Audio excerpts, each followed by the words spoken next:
Hoy nos encontramos, tanto Almita como yo, en el Parque Forestal de Afracha, en Marcón, Tomeza.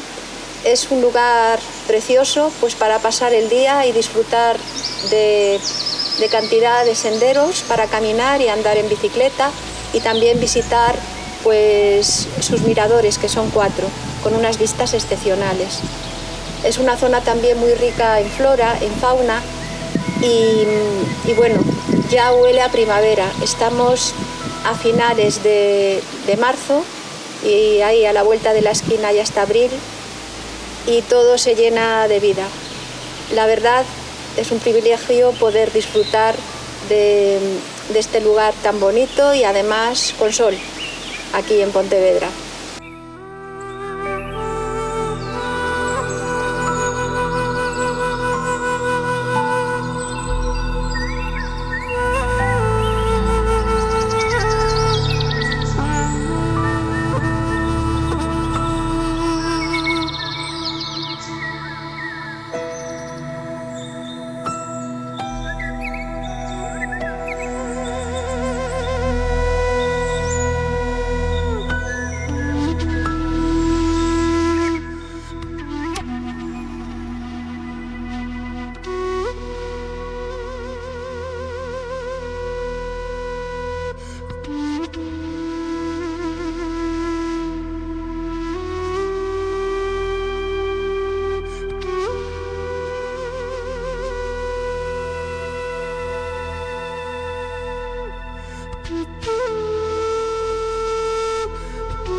El monte de Afracha es un lugar con mucho encanto y misterio, debido a sus historias y leyendas, vinculando este monte con antiguos ritos y celebraciones celtas.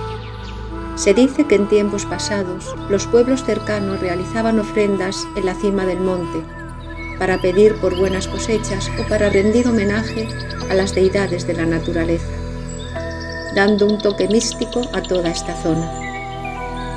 Las personas de este lugar hablan de un espíritu o una presencia que se dice habita la montaña, y misteriosas apariciones que se han producido a lo largo de los años.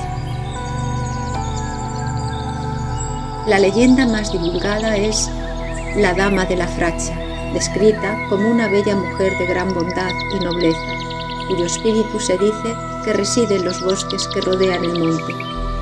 Se cuenta que ella era la hija de un poderoso rey o un líder tribal, y su vida estuvo marcada por un amor trágico. En algunos relatos se menciona que se enamoró de un guerrero de un clan rival, y debido a las tensiones entre sus familias, su amor fue condenado.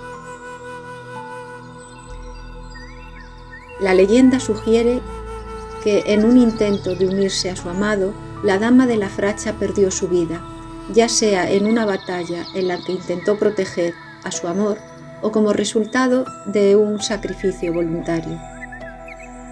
En otras versiones, ella fue forzada a casarse con un noble que no amaba, lo que desencadenó su trágico destino. La muerte en el monte, un lugar que simboliza la conexión entre la tierra y lo divino, la convirtió en un espíritu protector. Se dice que éste vaga por el monte de Afracha, cuidando el bosque y protegiendo a los que se adentran en él. Según la leyenda, los que entran al monte con buenas intenciones pueden sentir su presencia, mientras que los que tienen malicia, pueden enfrentar su descontento. Algunos relatos la describen como un espíritu que ayuda a los viajeros perdidos o a aquellos en necesidad, ofreciendo consejo o guía. Aunque su historia ha variado entre los diferentes narradores a lo largo del tiempo, la leyenda sigue viva.